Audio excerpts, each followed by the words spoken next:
El reloj digital en la esquina inferior de la pantalla marcaba las 23:05 del domingo. Afuera, la majestuosa avenida Faria Lima en Sao Paulo se extendía como un río de luces frías y distantes, una sinfonía de opulencia que Víctor Kaiser había construido ladrillo a ladrillo, pero que ahora se sentía como una jaula de acero y cristal. En el piso 38º de su rascacielos corporativo, el silencio era absoluto, denso, solo roto por el suave del aire acondicionado central que mantenía la temperatura gélida, a juego con el estado emocional de su dueño. Víctor, con 48 años, se movía como un espectro entre la iluminación LED blanca e impersonal. Su blazer de cashmere negro, de corte impecable, contrastando con el vacío de su mirada, una armadura de poder que en ese instante no le servía de nada contra el frío que sentía por dentro. Él había venido sin avisar, impulsado por una intuición molesta, ese sexto sentido de depredador que lo había llevado a amasar una fortuna de 1.500 millones de reales en su empresa de tecnología y finanzas. Esperaba encontrar el mismo orden pulcro de siempre, el lujo minimalista de su imperio, pero lo que encontró fue el eco de voces susurradas provenientes de la oficina de Leonardo, su ahijado y director financiero, el hombre que él había considerado más que un hijo. El escenario, un templo de acero pulido y ventanales que dominaban la ciudad, se convirtió en el palco de una traición. Víctor se acercó, sus zapatos de cuero italiano resonando apenas en la alfombra de diseño, y la tensión silenciosa se hizo asfixiante, el aire pesado con algo más que la humedad de Sao Paulo. Se detuvo justo en la puerta de cristal esmerilado de Leonardo. La luz interior estaba encendida, revelando la silueta de dos hombres inclinados sobre una pantalla. Uno era su ahijado, con 45 años, su brazo derecho, al que había enseñado todo sobre negocios y lealtad. El otro, un conocido inversor rival de una firma de Nueva York, con la que Víctor había roto tratos hacía meses. El impacto no fue visual, sino auditivo, una frase cortante, entregada en un susurro gélido por Leonardo. Atravesó el cristal y se clavó en Víctor como un puñal congelado. La transferencia de fondos a la offshore debe ser completada antes del amanecer. La caída de Víctor será limpia y total. El sonido de esa frase fue la declaración de guerra, el gesto que iniciaba la trama no como un conflicto empresarial, sino como un asesinato de la fe. El rostro perfectamente cincelado de Víctor se descompuso en una máscara de incredulidad y dolor físico. Sintió un pinchazo agudo, un calambre en el pecho que no era un infarto, sino el colapso de la última barricada emocional que le quedaba, la creencia en el afecto no condicionado por el dinero. Sus ojos, habitualmente fríos y calculadores, se llenaron de una humedad que hacía años no conocían, traicionando su fachada de acero.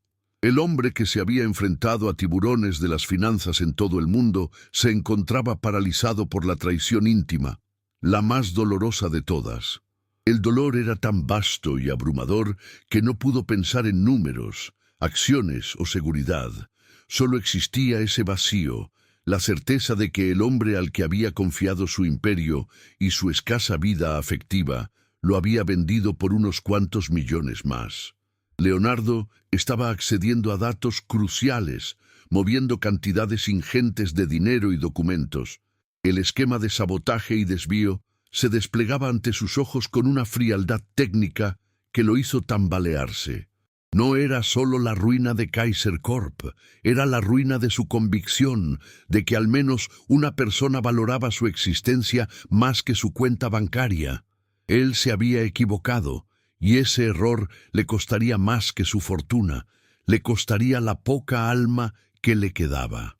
Víctor se dio la vuelta en un movimiento robótico, su mente en shock, el mundo girando a su alrededor.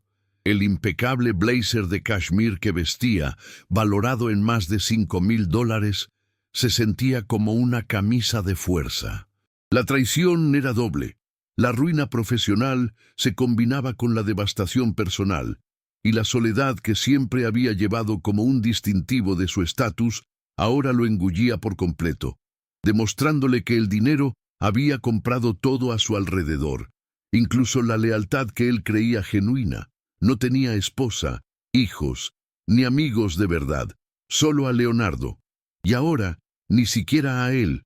El imperio se desmoronaba y él no tenía a quién recurrir. Mientras deambulaba como un autómata, sin saber si gritar o desmayarse, sintió un impacto suave. Eloísa, la pasante de 23 años, estaba parada junto a la pequeña estación de café en La Copa, con un termo y una mochila desgastada a sus pies. Ella estaba trabajando en la oscuridad del pasillo lateral, absorta en una pila de papeles y una laptop vieja.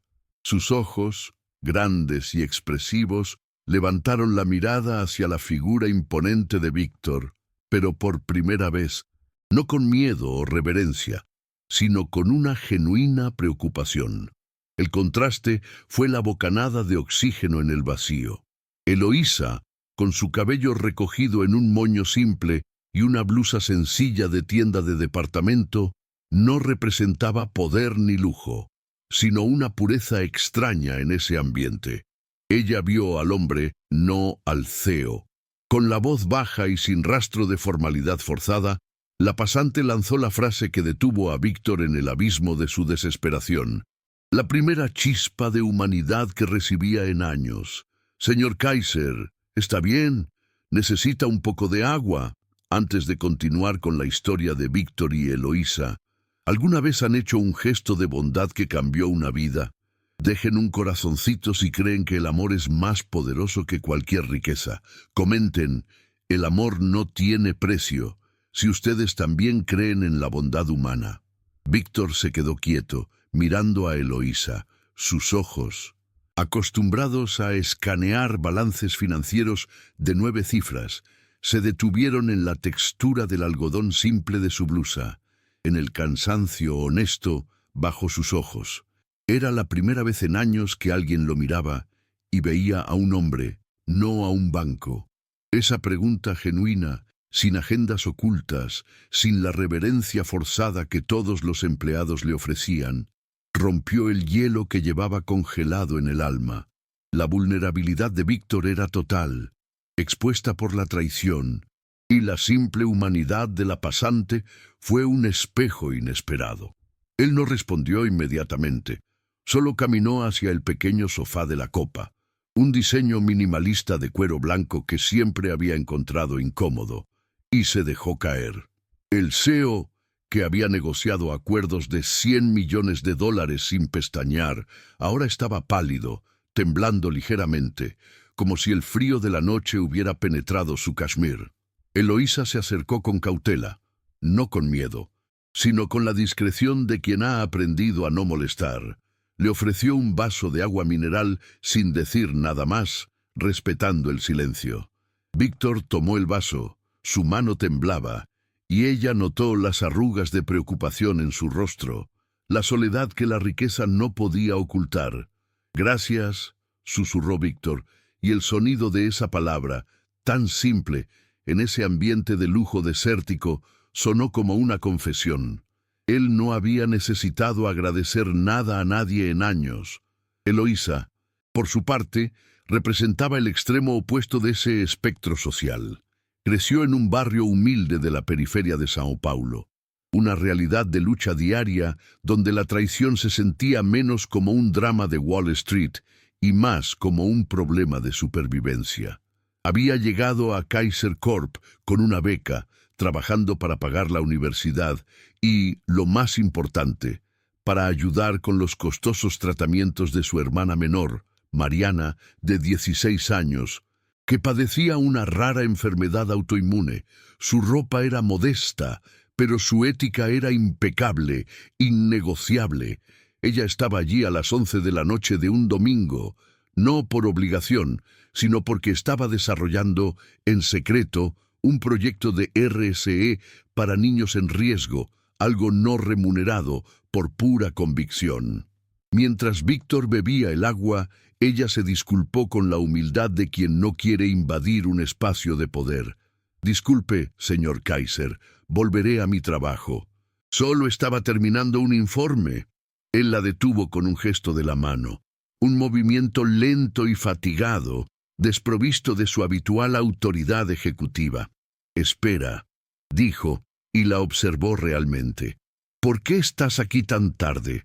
Es domingo, Eloísa, ¿cierto? La frialdad de su voz había desaparecido, sustituida por una curiosidad casi paternal. Eloísa sintió la presión de ser honesta con el CEO que valía millones, pero no mintió. Sí, señor, Eloísa. Estoy aquí porque la biblioteca de casa está cerrada y necesito el internet para enviar el proyecto, y estoy adelantando el trabajo para tomar un turno extra la próxima semana. Necesito el dinero para la medicina de mi hermana. Lo dijo con una naturalidad desgarradora, sin pedir lástima, solo exponiendo hechos. Víctor sintió un nuevo pinchazo, pero esta vez no de dolor, sino de una admiración amarga. Ella luchaba por una vida, mientras él se hundía por dinero. Víctor se quedó pensativo un momento. Los detalles visuales de la vida de Eloísa eran evidentes. El bolso de tela desgastado, el reflejo de la pantalla de su laptop en sus ojos cansados. Él sintió la necesidad de hablar, pero no de la traición financiera, sino de la traición humana, la que le había destrozado el alma. Eloísa, ¿alguna vez has confiado ciegamente en alguien? ¿Le has dado todo lo que tenías? ¿Y esa persona te ha apuñalado por la espalda? Su voz estaba ronca, y miró a la oscuridad de la ciudad en lugar de a ella. La pasante se sentó tímidamente en el borde de un sillón, reconociendo la seriedad del momento. Sí, señor Kaiser, respondió con la calma de la experiencia. Mi padre nos dejó cuando mi hermana se enfermó. Dijo que no podía con la presión y se llevó todos nuestros ahorros. Desde entonces, aprendí que las promesas valen menos que el papel en el que están escritas. Pero también aprendí que no podemos dejar de confiar, porque entonces vivimos en la oscuridad. Su respuesta no fue un juicio, sino una lección de vida sencilla y profunda. Esa honestidad fue un bálsamo. Víctor sintió que el vacío comenzaba a llenarse con la verdad pura de alguien que no tenía nada que perder al hablar. Él asintió, lentamente. Yo creía que la única cosa que valía la pena en este mundo era el poder y la capacidad de comprar la lealtad. Hoy, esa lealtad me ha costado mi empresa y, francamente, la poca fe que tenía en la humanidad. Él se levantó y se acercó a la ventana. La silueta de la Faria Lima parecía burlarse de él. El hombre que acabo de descubrir robándome, desviando 300 millones de las reservas, es mi ahijado, el que consideré el único heredero de mi vida. Eloísa se quedó en silencio, procesando la magnitud del desastre. Era una cifra astronómica para ella, una ruina impensable. Pero en lugar de asustarse, sintió una pena profunda por el hombre que lo tenía todo y ahora no tenía nada. Señor Kaiser, la riqueza que se puede robar no es la riqueza real. Lo real es lo que la gente hace cuando no tiene que hacerlo. Lo que yo hago por mi hermana, lo que usted hizo al construir todo esto. El vínculo emocional se estaba tejiendo en ese contraste. La inmensidad de la traición de Leonardo contra la pureza del sufrimiento de Eloísa. La tensión comenzó a aumentar. Víctor se dio cuenta de que si Leonardo completaba la transferencia en las próximas horas, su posición se volvería insostenible. Tenía que actuar, pero el shock lo paralizaba. Él va a incriminarme, Eloísa. Usó un backdoor en el sistema. Mañana por la mañana, cuando yo denuncie, él dirá que estoy mentalmente inestable, que el dinero ha sido desviado por mi propia paranoia. Los obstáculos externos se alzaban, la burocracia, la difamación. el cinismo de un mundo que solo creía en los números. Eloísa se puso de pie, su expresión determinada. ¿Qué necesita? ¿Qué pruebas tiene? La verdad tiene su propia fuerza, señor Kaiser. Ella no le ofreció soluciones financieras, sino apoyo moral. Víctor se sintió menos solo. Necesito revisar los archivos en la sala de servidores. Nadie puede saber que estoy aquí. Si me ven, se acabó. Él tiene los códigos de acceso y la seguridad me delatará. El miedo era palpable. Víctor, el hombre más poderoso de la ciudad, se había convertido en un fugitivo dentro de su propia empresa. Víctor la miró, la duda y el miedo interno luchando en su rostro vacío.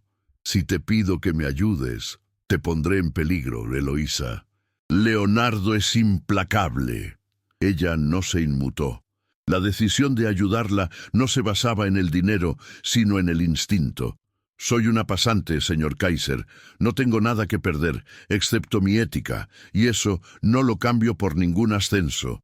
Su postura era la de alguien que había superado dolores mucho mayores que una amenaza empresarial, dándole una fuerza que él había perdido. Así, en el silencio de ese rascacielos helado, nació una alianza inesperada.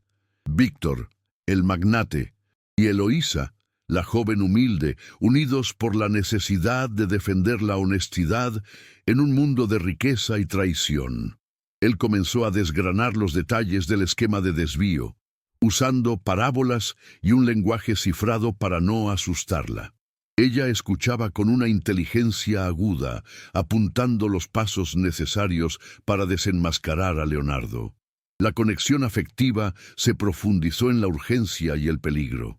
Víctor ya no la veía como una empleada, sino como una cómplice de la verdad, una luz en su oscuridad. Le contó de sus matrimonios fallidos, de la soledad en la cima, de cómo había sustituido el afecto real por el éxito empresarial. El trauma de su propia soledad se revelaba. Pensé que la traición era inevitable, Eloísa. Pensé que el dinero era mi único amigo. Ella le respondió con una delicadeza sorprendente para su juventud.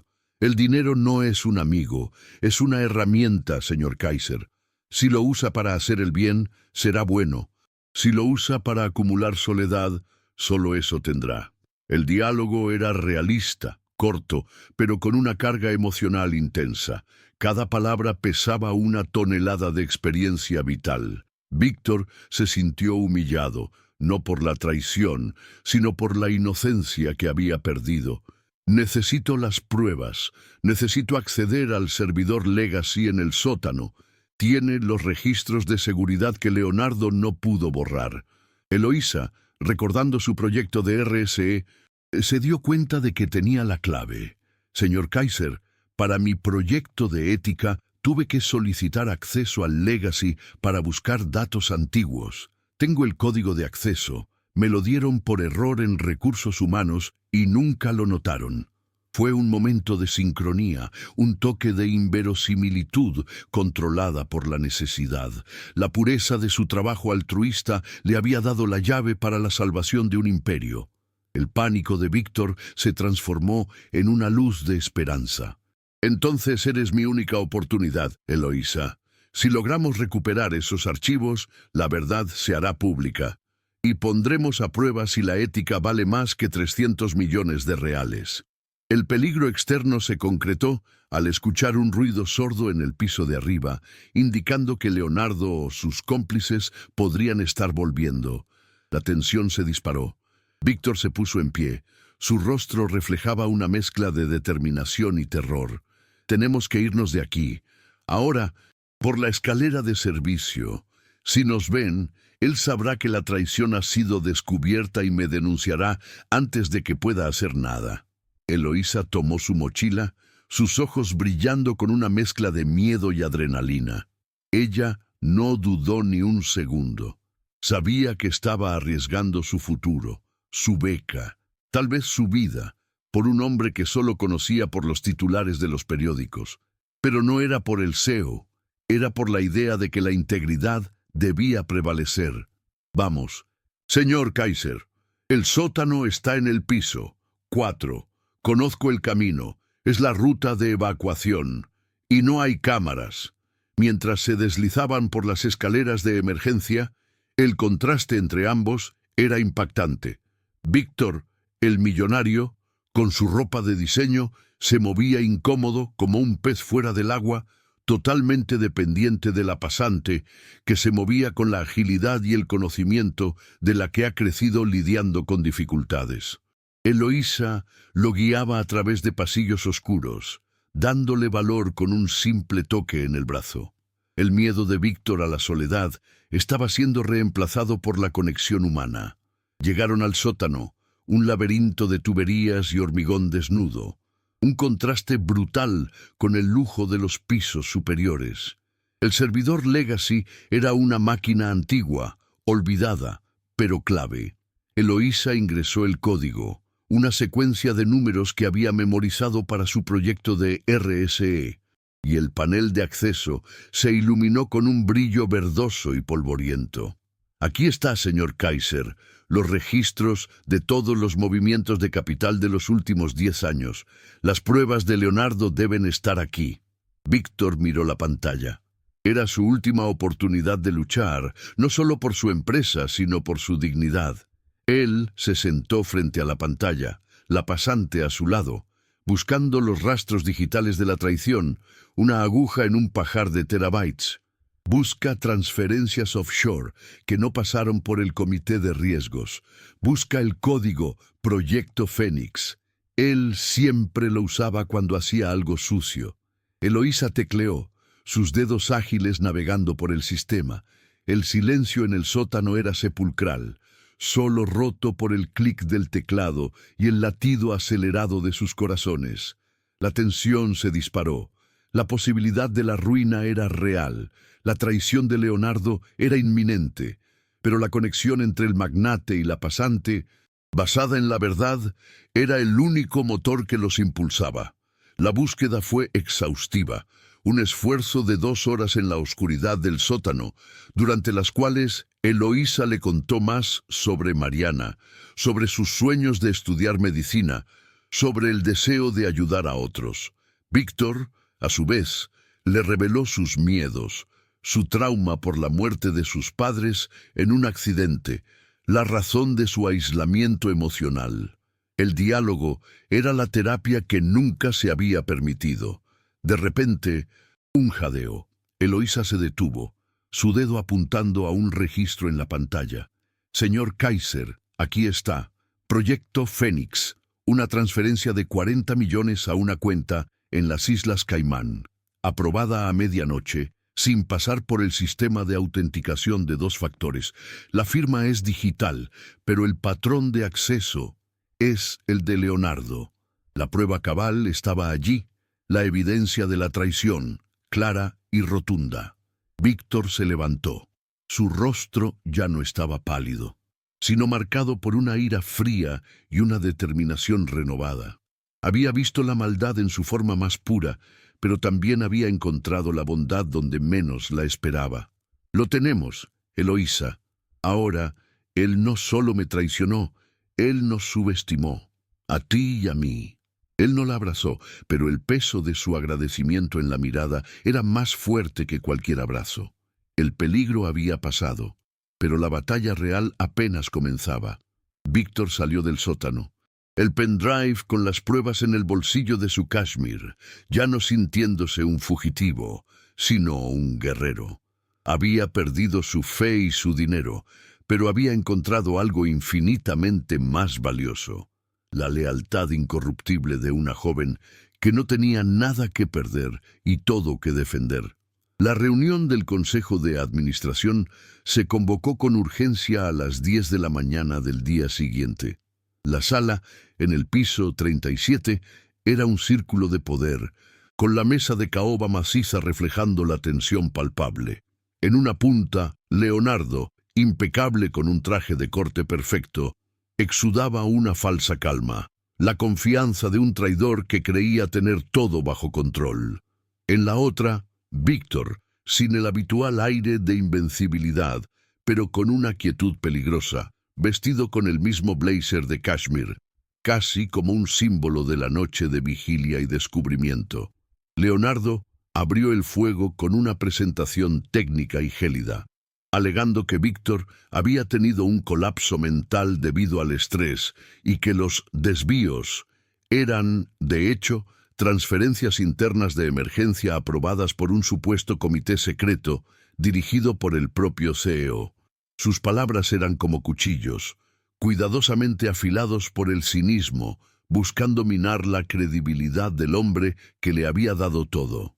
Los miembros del consejo, accionistas millonarios y hombres de negocios puramente pragmáticos, miraban a Víctor con escepticismo, su lealtad oscilando hacia el lado que les prometiera más beneficios.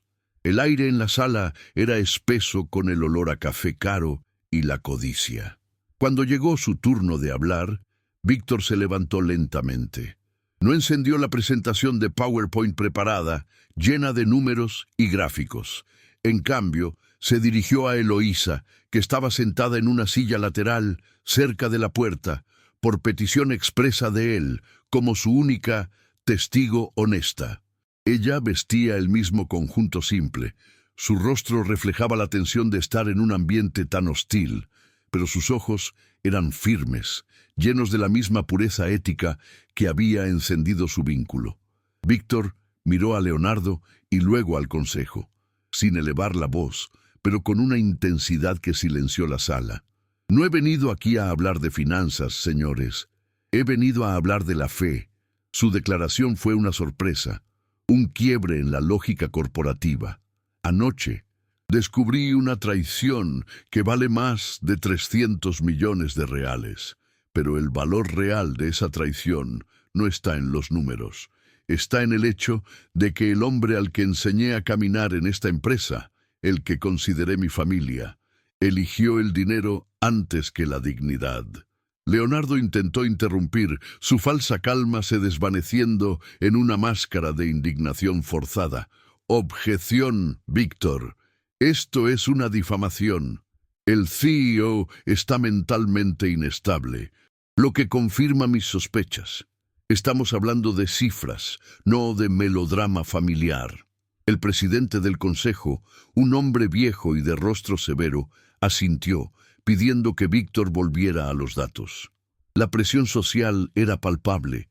El mundo del lujo rechazaba esa debilidad emocional, pero Víctor no dio un paso atrás. Usted tiene razón, señor director. Hablemos de números, pero hablemos de la contabilidad moral. Él entonces se volvió hacia Eloísa. Esta joven que ven aquí, Eloísa, es una pasante. Ella trabaja hasta medianoche para pagar los tratamientos de su hermana enferma y en secreto trabaja en un proyecto de apoyo ético y educación para jóvenes carentes sin recibir un centavo por ello. ¿Saben lo que es eso, señores? Es el valor más alto de todos. Hizo una pausa dramática, dejando que el contraste entre su riqueza y la pobreza ética de Leonardo se impregnara en el ambiente.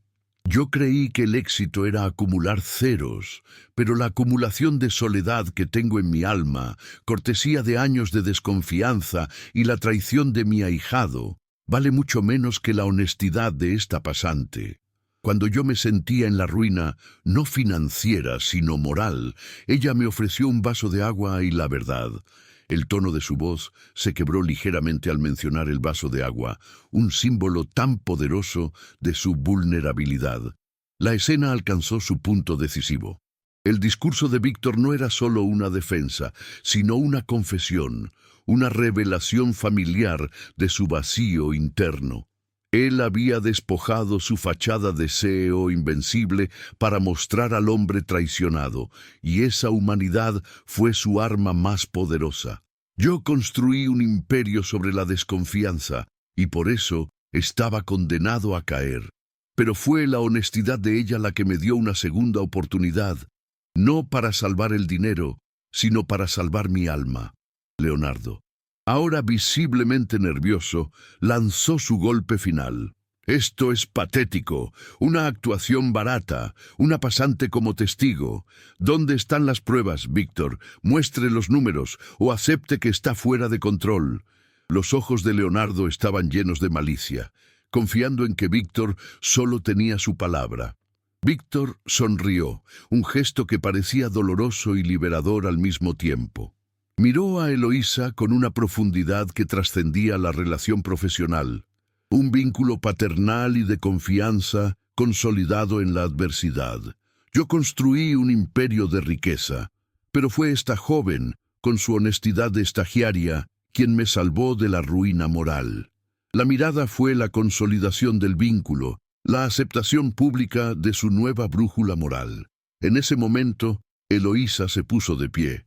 Su rostro estaba pálido, pero sus ojos eran llamas. Con un movimiento firme, se acercó a la mesa y colocó el pendrive que contenía las pruebas frente a Víctor. El acto fue un diálogo transformador sin palabras. Ella estaba defendiendo la ética contra la avaricia. Víctor tomó el dispositivo y se dirigió al proyector. Aquí están las pruebas, señores, en este pendrive recuperado de nuestro sistema Legacy en el sótano que solo Eloísa pudo acceder gracias a un error burocrático, mientras ella trabajaba en su proyecto de ética. Aquí está el Proyecto Fénix, las transferencias ilegales a las Islas Caimán, el rastro digital de Leonardo moviendo el dinero en medio de la noche. La sala se quedó en un silencio sepulcral. El sonido del proyector al encenderse parecía un trueno. El impacto fue total. La pantalla se llenó de números, fechas y el log de acceso de Leonardo, las pruebas irrefutables. La traición se revelaba en su forma más fría y técnica. Leonardo, derrotado, se levantó abruptamente. «Es una trampa, archivos falsificados», gritó, su voz cargada de pánico. Víctor lo interrumpió, su voz volviendo a ser la del CEO, pero con una resonancia de verdad. «No, Leonardo, no es una trampa, es la verdad, y la verdad no se falsifica». La calma de Víctor era más punzante que cualquier grito. Él había superado el dolor de la traición y la negación, y ahora defendía la pureza de la honestidad con la fuerza de un converso. El presidente del consejo, ante la evidencia, hizo un gesto hacia el jefe de seguridad que estaba en la sala. «Señor Kaiser, las pruebas son claras. Llamen a la policía. Leonardo queda suspendido de todas sus funciones y el dinero será congelado». La ley se había impuesto, pero para Víctor, el verdadero triunfo fue la superación de su dolor interno. Él no había reaccionado con venganza, sino con la verdad. Leonardo fue escoltado fuera de la sala. Su mirada hacia Víctor era de odio puro, pero ya no importaba. Él había perdido su lealtad, su carrera y su libertad por la avaricia. Y Víctor había ganado algo mucho mayor. Víctor se volvió hacia el consejo. «Esta empresa no se salvará por la ley, sino por el cambio de ética. Yo cambio a partir de hoy, y quiero que sepan que la nueva brújula moral de esta empresa es Eloísa». La mirada de Eloísa era de asombro y emoción. Ese era el verdadero reconocimiento de su valor. El clímax emocional había transformado a Víctor de un CEO cínico y solitario en un hombre que valoraba el carácter por encima del capital. Él había defendido a la pasante ante el Consejo de Administración, un acto impensable horas antes. La sala, antes un templo de la avaricia, se había convertido en el escenario de una resurrección moral. Víctor se sentó, exhausto, pero con una paz que hacía años no sentía. Había arriesgado su imperio para probar que la ética no tenía precio. La caída de Leonardo fue rápida y decisiva. Las pruebas eran irrefutables, y el alcance del fraude, que superaba los 300 millones de reales, lo llevó directamente a la prisión, enfrentando cargos graves. Víctor, con el control total de su empresa y una reputación sorprendentemente restaurada, los medios lo elogiaban por su valentía moral, sabía que no podía volver a la misma vida. La traición de la vestimenta impecable le había enseñado que la riqueza material era una ilusión sin la riqueza moral. La primera acción concreta de Víctor no fue financiera, sino de reestructuración social dentro de la empresa. En una reunión de la Junta declaró: «La codicia de un hombre casi destruye nuestro imperio. La honestidad de una joven nos salvó. El verdadero éxito no está en lo que usted tiene, sino en quien usted elige confiar». El cambio de filosofía de gestión era total, pasando de un capitalismo agresivo a un capitalismo consciente. La Fundación Eloísa fue creada un mes después, con una dotación inicial de 50 millones de reales, financiada con el dinero recuperado del esquema de Leonardo.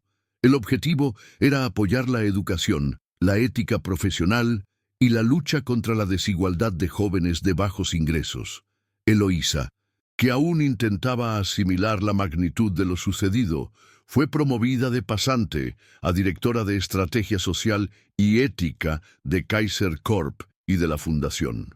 Su escritorio ya no estaba en la copa, sino en un loft luminoso en el mismo piso ejecutivo. La vida de Eloísa cambió radicalmente. Su hermana, Mariana, recibió el mejor tratamiento médico posible, y el costo de la universidad de ambas fue cubierto integralmente por la Fundación. Ella no cambió su sencillez, seguía vistiendo con moderación y su enfoque continuaba siendo el trabajo, pero ahora tenía una plataforma para transformar vidas. Ella se convirtió en la nueva brújula moral de la empresa, su historia de superación y pureza inspirando a todos los empleados. Víctor no solo readquirió el control, sino que recuperó la fe en las personas, invirtiendo su tiempo y dinero en causas sociales. La soledad que lo había acompañado durante años comenzó a disiparse. Las arrugas de preocupación en su rostro fueron sustituidas por pequeñas líneas de expresión que surgían de conversaciones auténticas y risas sinceras, especialmente en las interacciones con Eloísa, a la que trataba con un vínculo innegable de padre no biológico y mentor. La empresa Kaiser Corp se transformó en un modelo de capitalismo consciente, un piso entero, el 37º. Se dedicó a proyectos sociales, seminarios de ética y un vivero de startups de impacto social. El vidrio y el acero, antes símbolos de frialdad, ahora reflejaban la luz de la esperanza y el propósito, simbolizando la humanización del imperio. El desfecho fue la reconciliación familiar que Víctor nunca tuvo, encontrada en la lealtad de Eloísa. Ella lo había salvado, no de la ruina financiera, sino de la ruina de la soledad, y él la había elevado a un nivel que su ética merecía. El ciclo de la soledad se había roto con la simple verdad. La nueva filosofía de vida de Víctor resonaba en todas las salas de la empresa. La verdadera riqueza no se cuenta, se construye con integridad. Él había aprendido que el dinero era solo una herramienta y el poder, una responsabilidad. El vacío interior había sido reemplazado por un propósito mayor que la acumulación de capital. La historia de la traición de la vestimenta impecable se convirtió en una leyenda corporativa, no como una historia de crimen, sino como una narrativa de segundas oportunidades y redención. La moral de la historia era clara. No importa cuán grande sea tu fortuna, tu valor real lo define tu carácter. Eloísa, en su nuevo rol de liderazgo, a menudo citaba a Víctor: «El dinero te da poder, pero la ética te da paz». Su humildad no se perdió, pero su voz ganó peso. Ella usó su plataforma para asegurar que la historia de su hermana y de la fundación impactara a miles de jóvenes. La resolución positiva fue la construcción de un legado que no se medía en market cap, sino en vidas transformadas. Víctor y Eloísa no eran solo CEO y directora, eran un equipo, una prueba viva de que la conexión humana y la integridad eran los pilares de un éxito verdaderamente sostenible. El cierre de la historia se dio con una visión esperanzadora del futuro. Un futuro donde la codicia no tenía lugar y la honestidad era la moneda más valiosa. El millonario había perdido un familiar por la avaricia, pero había ganado una alma gemela en la honestidad. ¿Han hecho algún gesto de bondad que cambió una vida? Dejen un corazoncito si creen que el amor es más poderoso que cualquier riqueza. Comenten, el amor no tiene precio si ustedes también creen en la bondad humana. Suscríbanse para más historias de segundas oportunidades.